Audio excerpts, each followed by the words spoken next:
Hello friends, today we will learn about principles of biophysical chemistry. Here we will learn pH, buffer, kinetic reactions, etc. Now we will study pH. First pH. pH.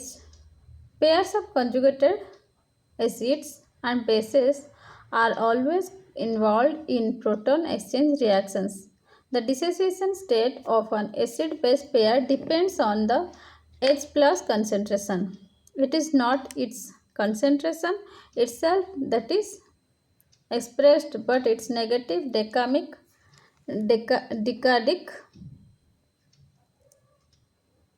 logarithm. The pH value. The connection between the pH value and the dissociation state is described by Henderson-Hasselbalch equation.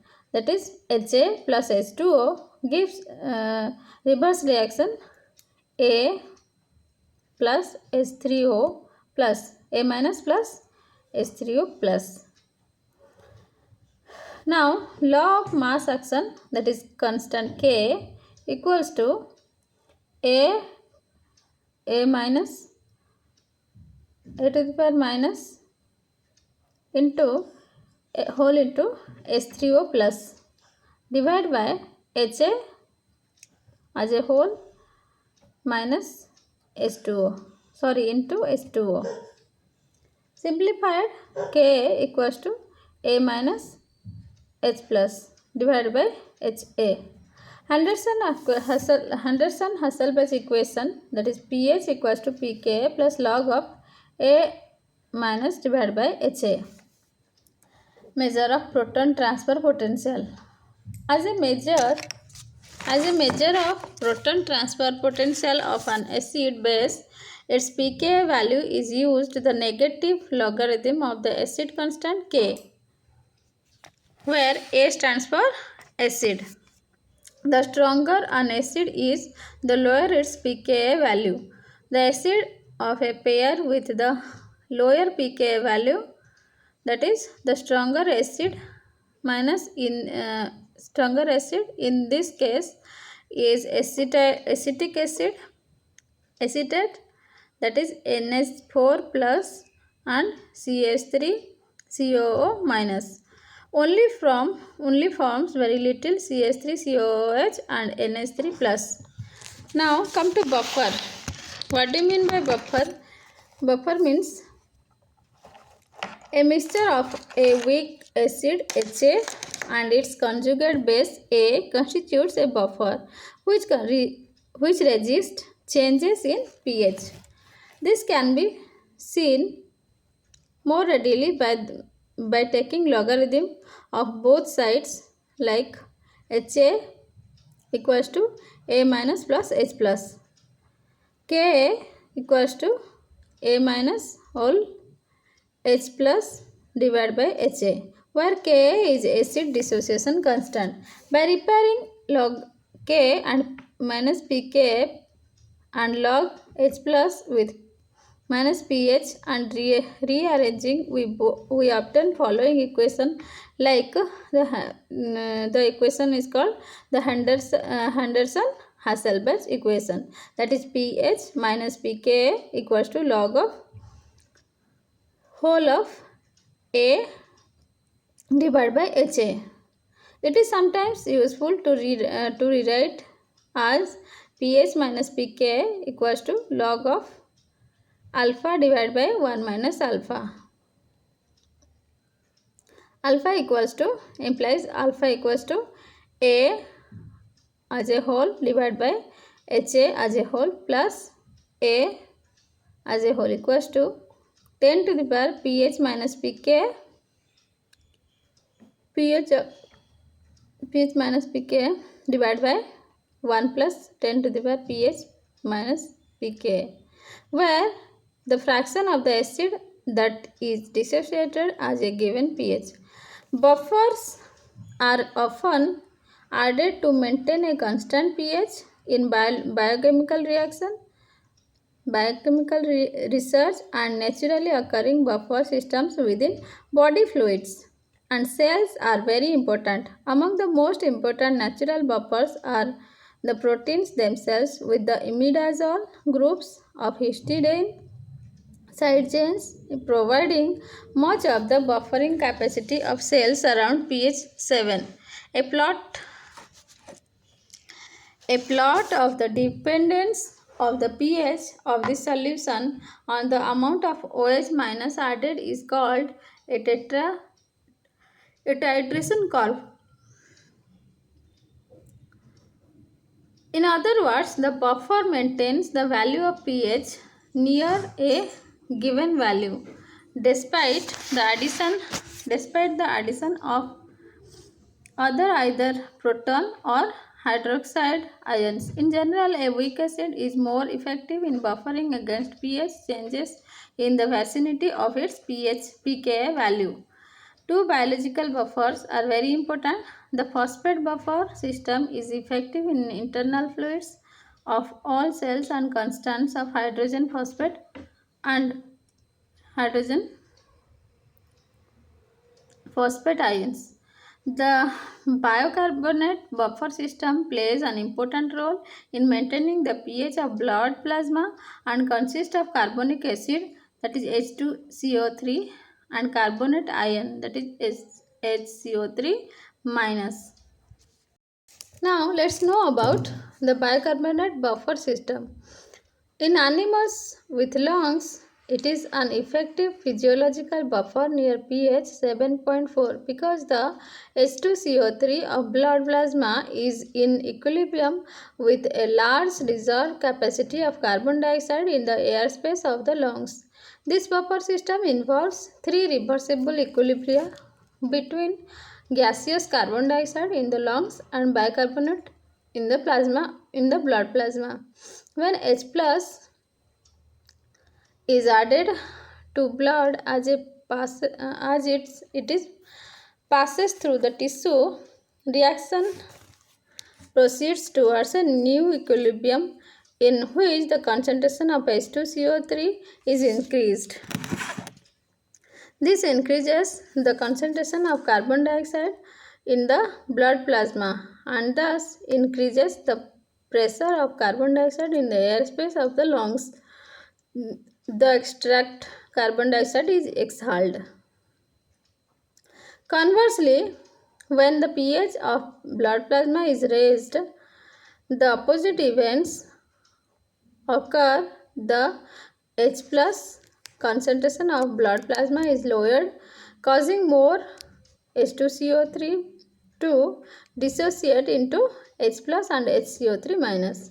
This in turn causes more carbon dioxide from the lungs to dissolve in the blood plasma. The rate of breathing, that is, the rate of inhaling and exhaling carbon dioxide, can quickly this equilibrium to keep the blood pH nearly constant. Now let's study about reaction kinetics. Chemical kinetics is the study of rate of chemical processes. Chemical kinetic investigations how different experimental conditions can influence the speed of a chemical reaction, and it provides information about the reaction mechanism, transition states, and the characteristics of a chemical reaction. In 1864, Peter Weiss and Cato Goldberg formulating the law of mass action, which is the start point of development of chemical kinetics. The law of mass action determining the speed of a chemical reaction, which is proportional to the quantity of the reacting substances. The chemical kinetics describes the rate of reaction, the rate at which the reactants are transformed into the products of reaction. The term rate is often used to describe the change in a quantity that occurs per unit of time. The chemical kinetics, the rate of reaction is therefore the change in the concentration of one of the reactants that occurs during a given period of time, that is delta T. Rate of reaction equal to delta X divided by delta T. It is the reaction. Now let's study about instantaneous rates of reaction and the rate law for a reaction. In most reactions, the rate of chemical reaction gradually decreases as the reactants are consumed.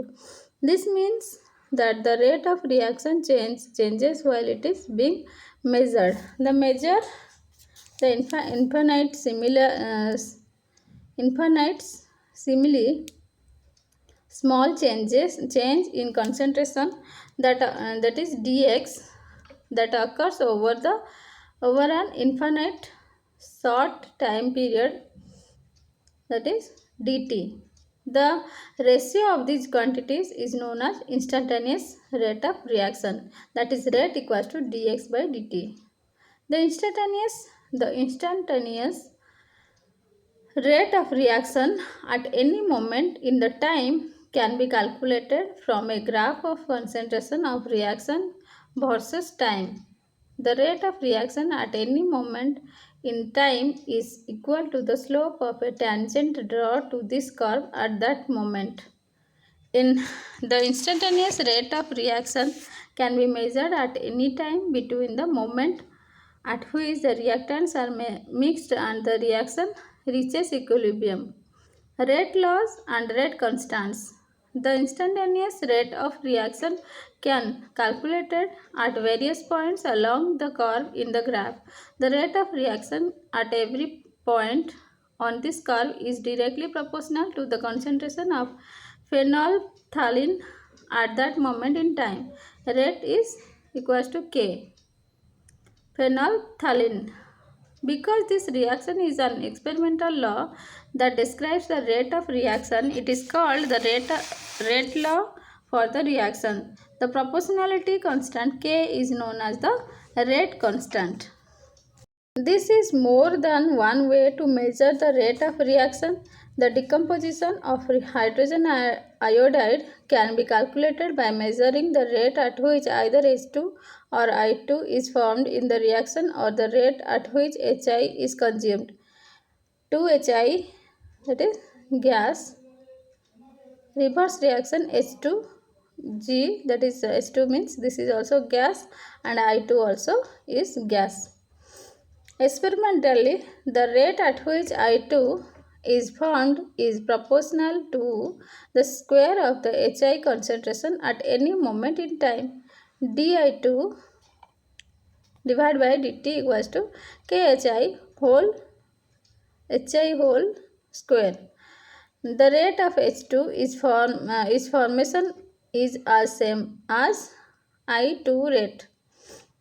That is dH2 divided by dt equals to d whole I2 divided by dt. The rate at which Hi is consumed is expressed in negative number. By convention, the rate of the reaction is always reported as a positive number. dHi divided by dt equals to Ki Hi whole square. The stoichiometry of the reaction says that 2 Hi molecules are consumed for every molecule of H2 or I2 produced. Mathematically, it can be expressed as d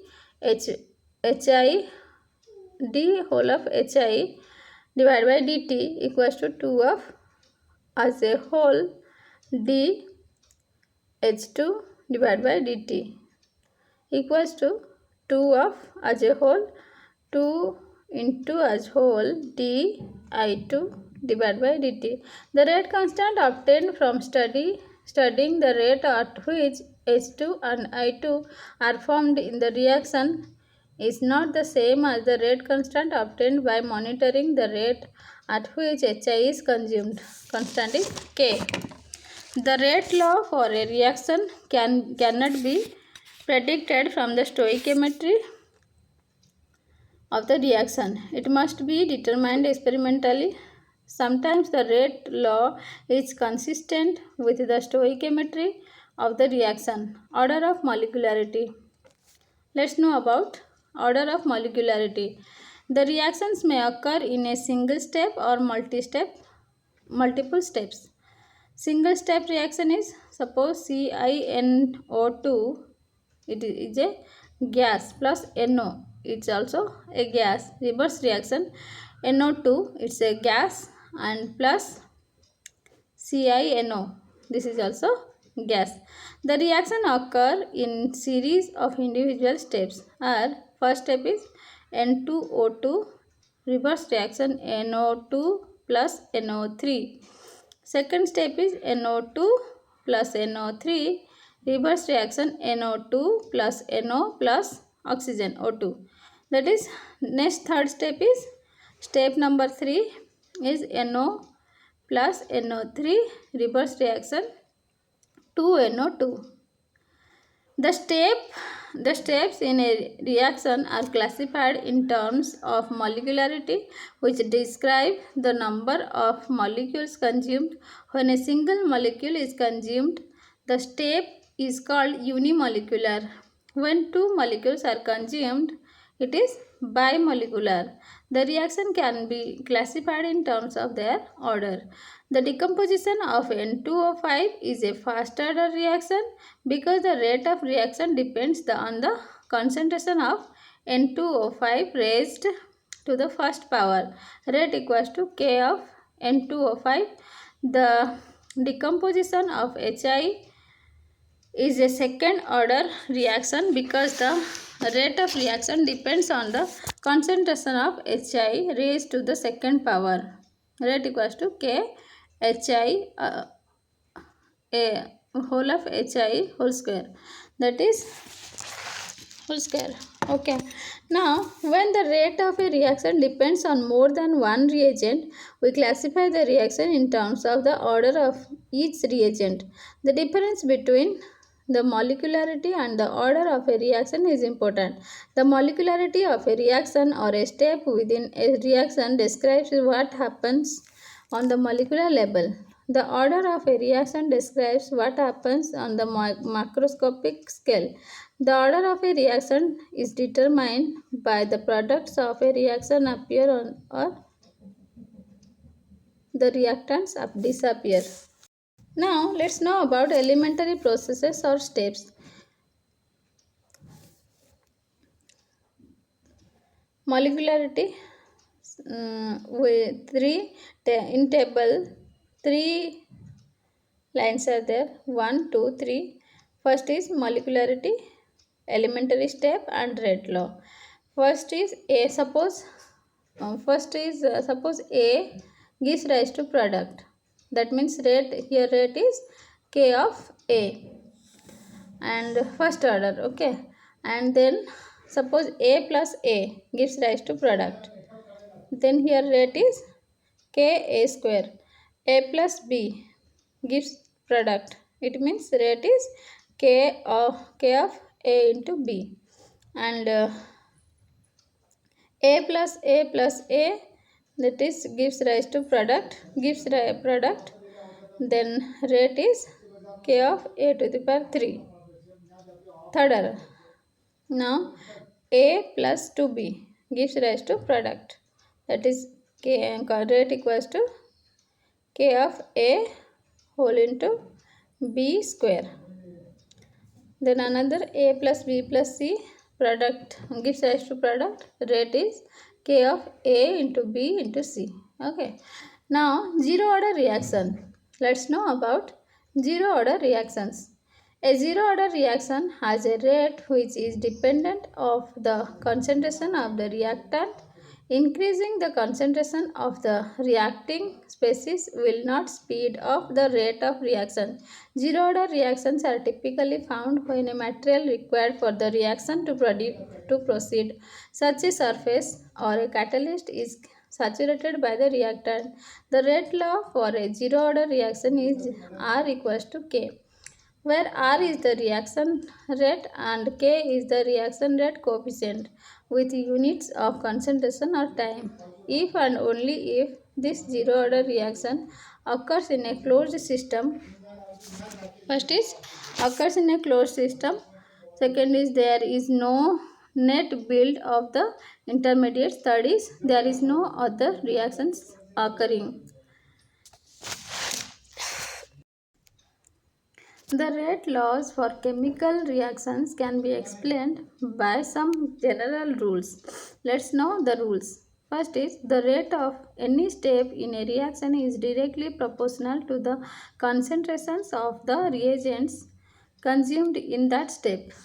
The overall rate law for a reaction is determined by the sequence of steps or the mechanism by which the reactants are converted into the products of the reaction. The overall rate law for a reaction is dominated by the rate law for the slowest step in the reaction. Let's know about factors influence reaction rates.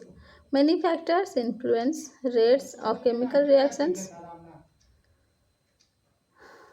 Let's know. First is nature of reactants. Suppose acid-base reaction, formation of salts and exchange of ions are fast reactions. Reactions in which large molecules are formed or break apart are usually slow. Reactions breaking strong covalent bonds are also slow. Second point is temperature.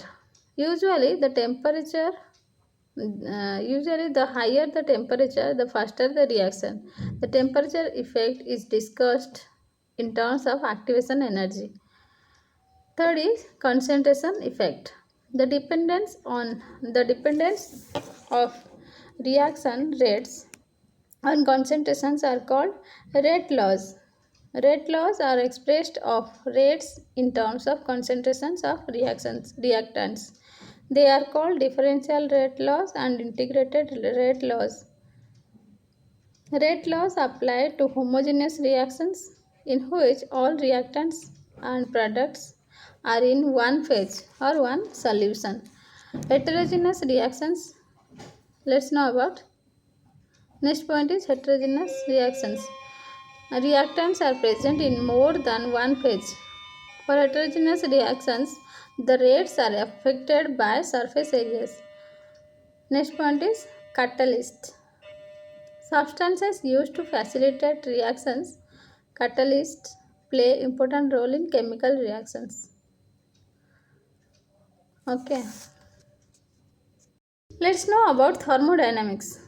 Thermodynamics is the branch of science that deals with the relationship between heat and other forms of energy, such as work. It can be summarized as three laws that describe restrictions on how different forms of energy can be interconverted. Chemical thermodynamics is the portion of thermodynamics that pertains to chemical reactions. The law of thermodynamics. Let's know about the laws of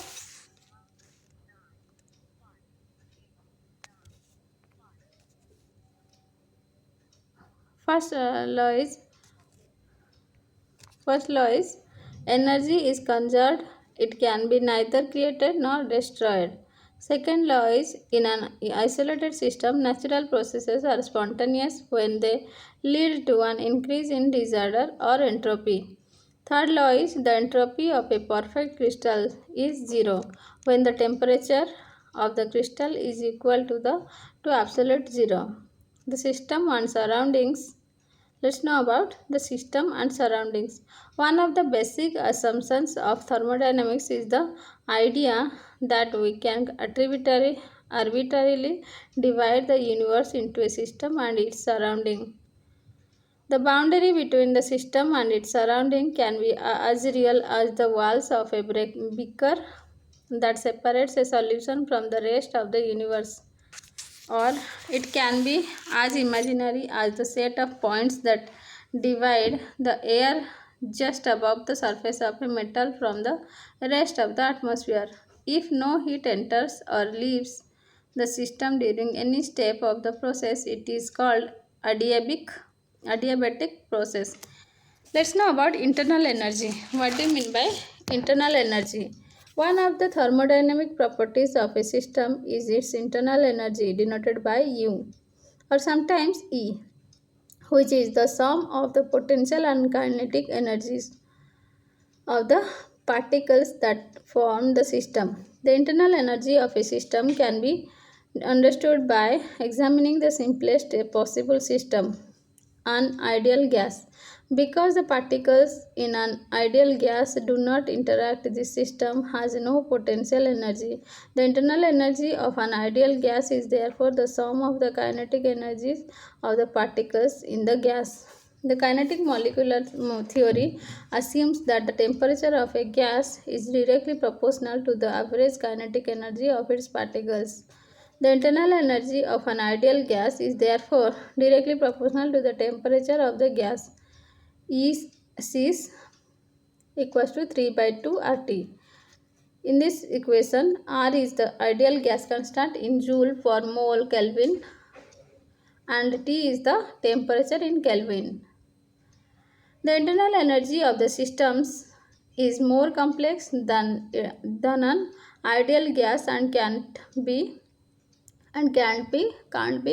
measured directly, but the internal energy of the system is still proportional to its temperature. It is not possible to monitor changes in the internal energy of a system by watching the temperature of the system. Whenever the temperature of the system increases, it can conclude that the internal energy of the system has also increased. Any change in the internal energy of the system is equal to the difference between its initial and final values. Delta E is equals to EF minus EI. The first law of thermodynamics. Let's know about the first law of thermodynamics. The first law of thermodynamics states that the energy of universe is constant. Energy can be transferred from the system to its surroundings or vice versa, but it cannot be created or destroyed. The first law describes how energy is conserved. It says that the change in the internal energy of a system is equal to the sum of the heat gained or lost by the system and the work done by or on the system. That is delta E system equals to Q plus W. When the system gains heat from its surrounding, as a result, both the temperature and the internal energy of the system increase. The AE is positive when the system loses heat to its surroundings. As a result, both the temperature and internal energy of the system decreases. The AE is negative. The sign conventions for heat, work, and internal energy are summarized here. The internal energy and temperature of a system decrease when the system either loses heat or does work on its surroundings. Conversely, the internal energy and the temperature increase when the system gains heat from its surroundings or when the surroundings do work on the system. Enthalpy versus internal energy. Under a set of conditions where no work is done by the system on its surroundings or vice versa, during a chemical reaction, the heat given off or absorbed by the reaction would be equal to the change in the internal energy of the system. Delta E is equals to Q. At constant volume, the heat given off or absorbed by the reaction is equal to the change in the internal energy that occurs during the reaction. Delta E system equals to QV at constant volume. The internal energy of the system is the heat lost or gained by the system and work done by or on the system is delta E is equals to Q plus W. The enthalpy H is the sum of the internal energy of the system plus the product of the pressure of the gas in the system times the volume of the system, that is H system equals to H plus PV. The relationship can be abbreviated like H equals to E plus PV. The change in the enthalpy of the system during a chemical reaction is equal to the change in its internal energy plus the change in the product of the pressure times the volume of the system. Delta H equals to delta E plus delta PV. If the reaction is run at constant pressure, the change in the enthalpy that occurs during the reaction is equal to the change in the internal energy of the system plus the product of the constant pressure times and the change in the volume of the system. Delta H equals to delta E plus PV, P delta V at constant pressure. P is pressure, constant pressure. Substituting the first law of thermodynamics into this reaction, we will get delta H equals to QP plus W as whole plus P delta V. Assuming that the only work done by the reaction is work of expansion, gives an equation in which the delta P the P delta V terms cancel. That is delta H equals to QP minus P delta V whole of plus P delta V.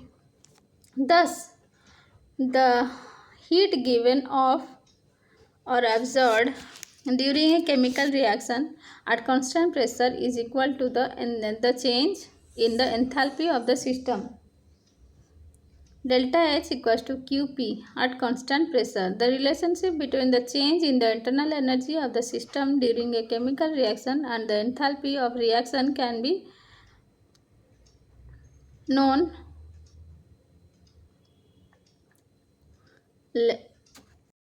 First point is the heat given off or absorbed when a reaction is run at constant volume is equal to the change in the internal energy of the system. That is delta E is equals to QV. The heat given off or absorbed when a reaction is run at constant pressure is equal to the change in the enthalpy of the system. Delta H is equals to QP. The change in the enthalpy of the system during a chemical reaction is equal to the change in the internal energy plus the change in the product of the pressure of the gas in the system and its volume. That is delta H system equals to delta E system plus delta PV. The difference between delta H and delta E and delta H for the system is small for reactions that involve only liquids and solids because there is little if any changes in the volume of the system during the reaction. The difference can be relatively large, however, for reactions that involve gases, if there is a change in the number of moles of gas in the course of the reaction. Let's know about spontaneous chemical reaction. Many chemical and physical processes are reversible and yet tend to proceed in a direction in which they are said to be spontaneous. Many spontaneous reactions are exothermic. The driving forces that determines whether a reaction is spontaneous is a tendency to give up energy. Let's see some examples. 2Als, this is solid, aluminum is solid, plus 3 bromine, Br2, that is liquid in form, okay, gives rise to 2AlBr3, which is a solid particle. Here delta H degree equals to minus 511 kilojoule per mole AlBr3. Another reaction 2H2, that is gas plus oxygen O2, that is gas, gives rise to 2H2O. Here H2O is in gas form. Okay, delta H degree equals to minus 241.82 kilojoule per mole. This is H2O. P4S, P4 is in solid and 5O2, that is in gas, gives rise to P4O10, that is in solid form. Here delta H degree equals to delta H0 equals to minus 2984 kilojoule per mole P4O10. There are spontaneous reactions. These are the spontaneous reactions that absorb energy from their surrounding. On dissolving ammonium nitrate spontaneously in water, the energy is absorbed during the reaction. NH4NO3, that is in solid form, gives rise to, in presence of water, gives rise to NH4 plus, that is in aqueous form, plus NO3 minus, that is in aqueous form. Here delta H0 equals to 28.05 kilojoule per mole. The tendency of a spontaneous reaction to give up energy is one of the driving force behind a chemical reaction. The another factor that determines a spontaneous reaction is known as entropy. It is a measure of the disorder of the system. Entropy as a measure of disorder. Let's know about entropy as a measure of disorder.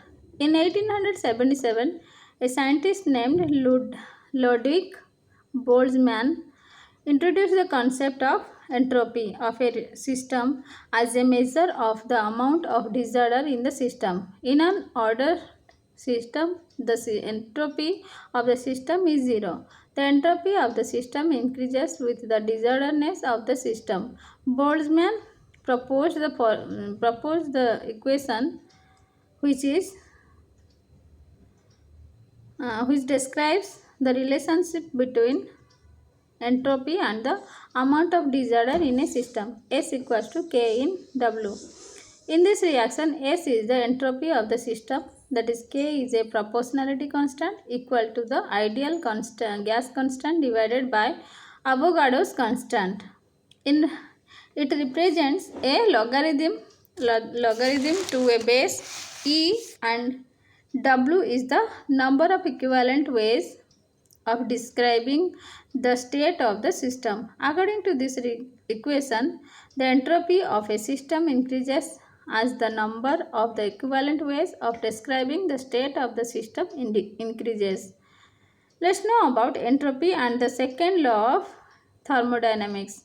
The second law of thermodynamics describes the relationship between entropy and the spontaneity of natural processes. Second law. In an isolated system, natural processes are spontaneous when they lead to an increase in disorder or entropy. This statement is restricted to isolated systems. Neither heat nor work can be transferred between an isolated system and its surroundings. The entropy of a system is a state function that is directly proportional to the disorder of the system. Delta S system is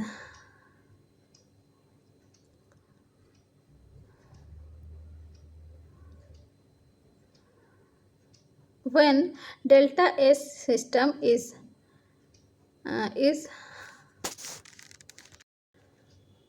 greater than 0 implies that the system becomes more disordered during the reaction, and delta S system when less than 0 implies that the system becomes less disordered during the reaction. For an isolated system, any process that leads to an increase in the disorder of the system will be spontaneous. And let's know about this system. Solids have a much more regular structure than liquids. Liquids are therefore more disordered than solids. The particles in a gas are in a state of constant random motion. Gases are therefore more disordered than the corresponding liquids. Any process that increases the number of particles in the system increases the amount of disorder. The sign of delta H for a chemical reaction affects the direction in which the reaction occurs. Spontaneous reactions often but not always give off energy. The sign of delta S for a reaction can also determine the direction of the reaction. In an isolated system, chemical reactions occur in the direction that leads to an increase in the disorder of the system. In order to decide whether a reaction is spontaneous, It is different. It is therefore important to consider the effect of changes in both enthalpy and entropy that occur during the reaction. Third law of thermodynamics. The third law of thermodynamics defines absolute zero on the entropy scale. The entropy of a perfect crystal is zero when the temperature of the crystal is equal to absolute zero, that is 0 K. The crystal must be perfect or else there will be some inherent disorder. It also must be at 0 K.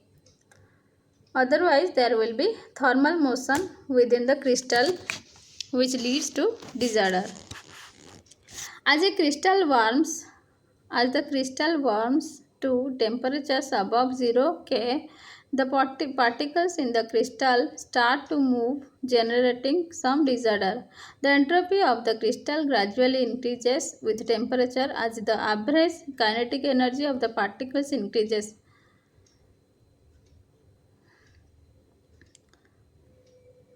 The entropy of solid, liquid and gas forms of sulfur trioxide we will know. Let's know. Compound is SO3 in solid form SO 70.7 joule per mole per kilo per K. Okay. And SO3 in liquid, that is SO is it's 113.8 joule per mole per K. That is then SO3 in gas means 256.76 joule per mole per K. The entropy delta S of a chemical reaction is equal to the difference between the sum of the entropies of the reactants and the products of the reaction. Delta S equals to it's a summation of S product minus summation of S reactants. When this difference is measured under standard state conditions, the result is the standard state entropy of the reaction delta S 0. Delta S 0 equals to summation of S 0 product minus summation of S 0 reactant. Although standard state entropies can be measured at any temperature, they are often measured at 25 degrees centigrade. Let's know about Gibbs free energy. Some reactions are spontaneous because they give up energy in the form of heat. Others are spontaneous because they lead to an increase in the disorder of the system. Calculations of delta H and delta S can be used to prove the driving force behind a particular reaction. The Gibbs free energy of a system at any moment in time is defined as the enthalpy of the system minus the product of the temperature times the entropy of the system. G equals to H minus Ts. The Gibbs free energy of the system is a state function because it is defined in the terms of thermodynamic properties that are state functions.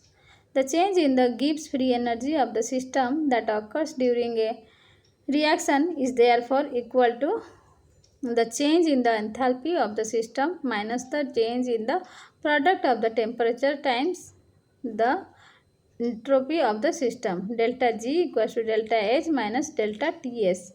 If the reaction is run at constant temperature, this equation can be written as delta G equals to delta H minus delta of as a whole Ts. If the reaction is run at constant temperature, this equation can be written delta G equals to delta H minus T delta S. The change in the free energy of a system that occurs during a reaction can be measured under any set of conditions. If the data are collected under standard state conditions, the result is the standard state free energy of reaction delta G 0. Delta G 0 equals to delta H 0 minus T delta S0. The standard state free energy delta G0 of the system is negative for any reaction for which delta H degree delta H0 is negative and delta S0 is positive. Delta G0 is therefore negative for any reaction that is favored by both the enthalpy and entropy terms. We can therefore conclude that any reaction for which delta G0 is negative should be favorable or spontaneous. Let's know about favorable or spontaneous reactions. We will study in next class. Thank you.